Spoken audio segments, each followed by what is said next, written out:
You are tuned in to a Fireside Chat with Zany Mystic. Join us now on another exciting metaphysical journey. Relax, tune in, drop out, and take a seat by the fire as we explore new realms and possibilities. This is Magenta Pixie. You can find me at magentapixie.weebly.com. But now, here is Zany Mystic and guest. Enjoy the show.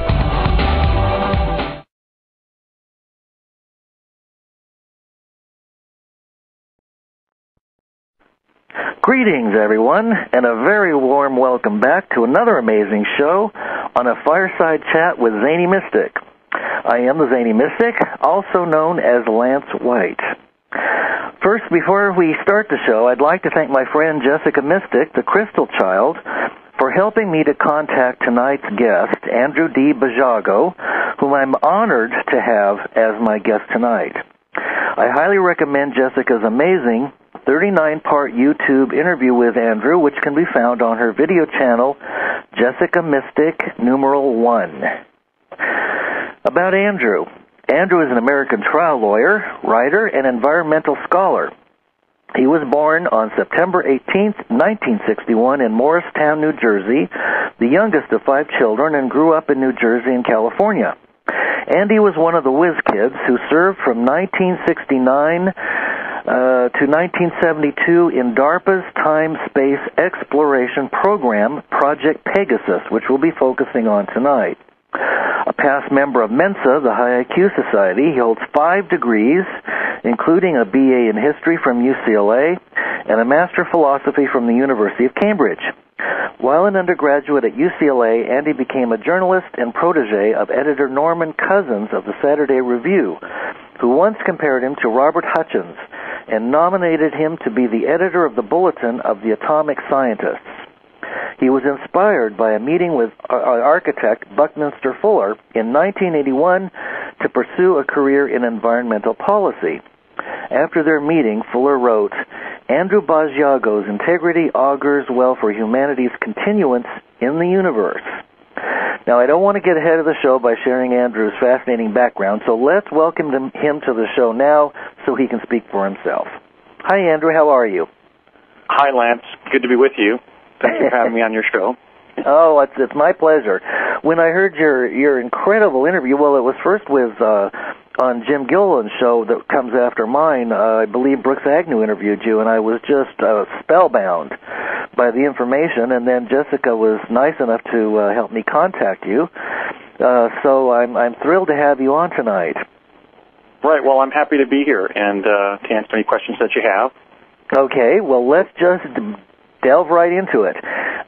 First of all, you were a member of Project Pegasus, and this was around 1967, 1968 when you were first inducted into Project Pegasus. Could you tell us what that project was about and your role there? Right. Project Pegasus was a classified research and development program of DARPA, the Defense Advanced Research Projects Agency, which when I was unofficially brought into it in 1967 as a 6-year-old, and then even still when I was officially brought into it in the fall of 1969 as a child of age 7 going on age 8, was alternatively ARPA and DARPA during those years. Mm-hmm. And what Project Pegasus was essentially the real Philadelphia experiment. It was the actual U.S. government program in which different forms of quantum access had either been developed and were being tested on civilians or were under development. And by quantum access, I mean everything from conventional remote viewing for the U.S. military all the way to physical time travel through Tesla-based teleporters and devices that were called Stargates, just as they have been called later in the mainstream media. Mm-hmm. And so my first experience in time travel occurred in 1967-68 when my late father, Raymond F. Basiago, who was an engineer for the Ralph N. Parsons Company, essentially with reporting requirements to the CIA. He had worked on a number of classified aerospace projects in the 50s and 60s, including the Ramjet engine project at Curtiss-Wright Aeronautical, and the B-70, which was the atomic-equipped strategic bomber when he was at the Thomas A. Edison Research Labs in West Orange, New Jersey. So when I was 6, he took me up to Building 68 at Curtiss-Wright, and there on the shop floor was a device unlike anything I'd ever seen before, and unlike what most people have been permitted to see. It was essentially 2 parenthesis-shaped objects on the floor that were about 8 feet tall and about 10 feet across, and they propagated an energy field that sort of looked like water falling in a public water sculpture. They had sort of a flowing quality. But when you walked up to the energy field, you could see that it looked like raster on a black and white TV screen, and you could see little blue-green squiggles going across that field of energy. And as my father explained, we were going to hold hands and we were going to leap through that energy field. Wow. And I should prepare for that because when we did, we would find ourselves in this tunnel. And then we would suddenly pop into view on a hillside somewhere west. He didn't tell me where we were going, but, elsewhere in the country. So that when we arrived there, we might be split up in the tunnel from Woodbridge, New Jersey to where we were going. So he just advised me to just stay where you arrive. Well, where we were going is where we would be going for the next 5 years when I was attached to Project Pegasus as one of the child participants. The teleporter at Curtiss-Wright was opening up a vortal tunnel that was literally going through time rather than across time. Wow. It was propagating what was once described by Jack Pruitt, one of the project facilitators, one of the team leaders on Project Pegasus. It was opening up an interstitial chasm in the fabric of the time-space continuum. My goodness. And rather than being digitized at our point of embarkation and then reassembled, reintegrated at our destination, as was being depicted on Star Trek. Right. The opposite was happening. The universe was being opened up, and we were passing through it. Okay. Wow. Now, where we were going and where we would go for the next 5 years was the state capitol complex in Santa Fe, New Mexico. Santa Fe was being used as one of the nodal points in this teleportation network for the same reason New Jersey was, which was that it was a very old, settled area of the country. So if a quantum mishap occurred and we were lost in time, there would be people there, going back hundreds of years, who could help us and help us survive if we unfortunately got lost in time.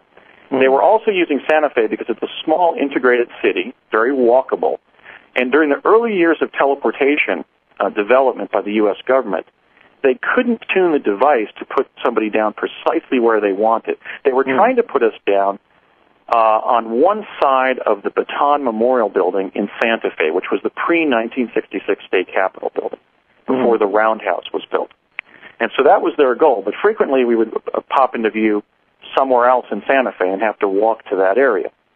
And so that became sort of a mainstay of my project activities because they were using this form of quantum leaping to New Mexico to involve us in time travel, research and development activities in New Mexico, and then return us from an identical teleporter at the Sandia National Labs outside Albuquerque back to the tarmac at Curtiss-Wright with an adjustment in time. We would be put back in New Jersey about an hour of the day we had left.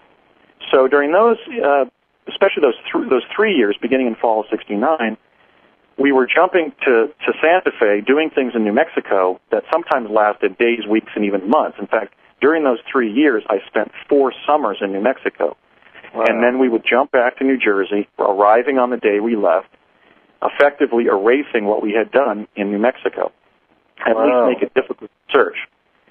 But search as I might, during the last 10 years, during my quiet hours from stolen away from my law practice, I've spent thousands of hours and thousands of dollars and driven thousands of miles, and I have essentially reassembled an insider's account to Project Pegasus. I now have hundreds of facts that relate to what happened in this project during the early years of time-space exploration by the United States government. Wow. So on one track, I'm going back and I'm sort of on the deep political track. I'm exploring what happened in Project Pegasus, the people, the places, the technologies, and the events, because this was a hidden enterprise in the history of science that I think now not only deserves to be told, but needs to be told, because I'm of the opinion as an environmental scholar that if we're going to create a sustainable human society on Earth, we may have to move to teleportation, at least for our long-distance civilian transportation, because if, for example, teleportation had been implemented globally when it emerged in America's defense labs 40 years ago, we would have kept billions of tons of air pollutants out of the global atmosphere. And now we're confronted by a global warming problem that, whether it comes from natural or human causes or some combination thereof, is still a serious threat to our civilization. I think scientists are almost unanimous in that opinion at this point. So I'm speaking out because I want to create the pretext in which teleportation can be declassified and used at a minimum to replace conventional air travel by airplanes. Now, there was another component. Oh, sorry. Go ahead. Well, I was going to say there was another major. The other major technical focus of Project Pegasus derived not from the works of Nikola Tesla. And by the way, Tesla's papers had been sent to the Los Alamos physics community at the time of his death. They were never lost. They've been at the Los Alamos National Lab since 1943-44, when the world's leading physicists were gathering there to build the atomic bomb. But another major focus of the development of this quantum access capability by the U.S. government, a capability that it was hoped would give America's president and its other executive branch officials data derived from remote sensing in time. In other words, it would provide information about the past and future that could be used for logistical planning, for contingency planning by the president and the military and so forth. The other major emphasis derived from the works of two Vatican musicologists named Ernetti and Gemelli. In the 1940s, they were studying the harmonic patterns in Gregorian chants to try to figure out why Gregorian chants are so healing, have such healing potential. And so they were trying to split the voices within the Gregorian chants and study them. And they were developing a specialized microphone to do that. And to their astonishment, something that Gemelli's father had said to him when he was a child came through the microphone. And so Ernetti and Gemelli approached the most distinguished Italian scientist of that time, not just physicist, but scientist, Enrico Fermi. And by 1952, Ernetti, Gemelli, Fermi, and others that they brought inside their team there, centered at the the Catholic University of Milan, had developed a device called a chronovisor that can locate and amplify the signal of a past event. In fact, by 1952, Ernetti claimed for the rest of his life, until he died in 1994, that by 1952 they had a second-dimensional chronovision image of the crucifixion of Jesus of Nazareth. Wow. In fact, I was proud in Pegasus. I was permitted to witness about a 20-second documentary, which was a filming of a hologram in which the crucifixion was being seen. So chronovision evolved in the intervening years between 1952 and when I found myself in Project Pegasus under DARPA, beginning rigorously there in the fall of '69, to where it had been modeled in a three-dimensional space, so that it was essentially a hologram propagating device, where if you were standing outside the hologram, you could look at this cubical form of cinema and see something going on in the past or future. However, if you stood on the stage of the chronovisor when the hologram was propagated around you, you experienced a form of virtual time travel. So another major part of my activities as a child participant in Project Pegasus involved chronovisor probes, which were undertaken both in New Jersey during hidden parts of my schooling there, in the 3rd, 4th, and 5th grade, but also during some of the time loops that we spent in New Mexico after teleporting there. And so those were the two major emphases of Project Pegasus. Obviously, teleportation has great potential on the civilian transportation front. Chronovision presents sort of a danger and opportunity. The danger is that it essentially jeopardizes everybody's privacy, the privacy of everybody who has lived, is alive, or may one day live. The opportunity is, imagine if you could go to the National Gallery or the National Archives in Washington, D.C., and watch a 40 by 20 foot screen or a 20 by 20 foot cube of light in which a famous historical event from the past was being portrayed. Wow. That potential, for example, to inspire the next generation of young people about history, is also a secret technical capability